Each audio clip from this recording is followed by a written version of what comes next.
Let's talk about some players to target off the waiver wire.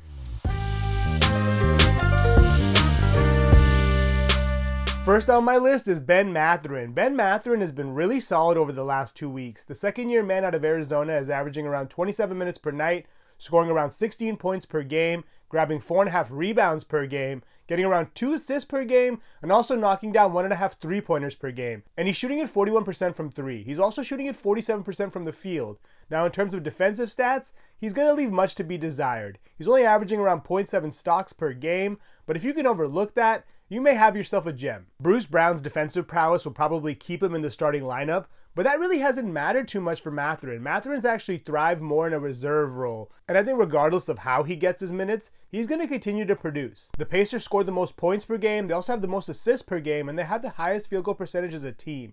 Now, they do allow the most points per game, which means they're going to have to score to stay in games, so I think, like I mentioned in my previous video, anybody on the Pacers is worth giving a look at in my opinion, just because they're so fantasy friendly. So if you're looking for a shooting guard or a small forward and can afford to punt defensive stats, then Mathurin is definitely worth a look. The Pacers played 3 more times this week. Mathurin's rostered in 51% of leagues, so if you can, scoop him up now before somebody else does. Next on my list is Jaden McDaniels. McDaniels is currently rostered in 47% of leagues, and he's just coming back from an ankle injury that cost him 8 games. He wasn't that great before the injury, and a lot of people jump shipped and dropped him, but I think now is a good time to add him while he's getting his legs back underneath him. In the 11 games that McDaniels did play before going down, he saw a career low in minutes, rebounds, blocks, steals, and 3-pointers made per game. And I think he's due for some positive regression. The Timberwolves have the best record in the league as it stands, and they just gave McDaniels an extension for 5 years, $136 million. So they're definitely invested in him, and I think it's only a matter of time before he gets back into the starting lineup.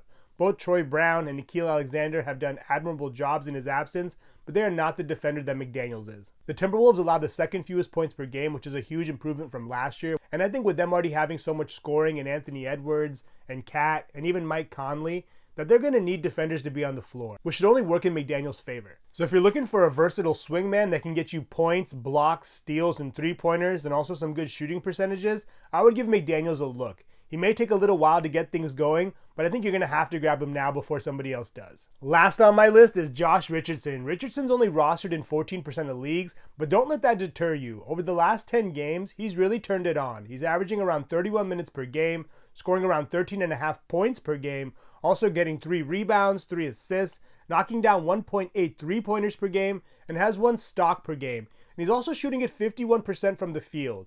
And I think as long as he's getting minutes near the 30s in Miami, he is worth rostering or streaming. With the Heat down Bam Adebayo, Tyler Hero, and now Haywood Highsmith, they need bodies, and I think Richardson should be locked into a pretty heavy usage role for the foreseeable future. This week the Heat have 3 more games, so if you're looking for a shooting guard with some upside, I think Richardson is worth giving a look at. Those are 3 players to consider picking up off the waiver wire. Thank you so much for watching. Please subscribe and let me know your thoughts on who you think we should pick up in the comments below.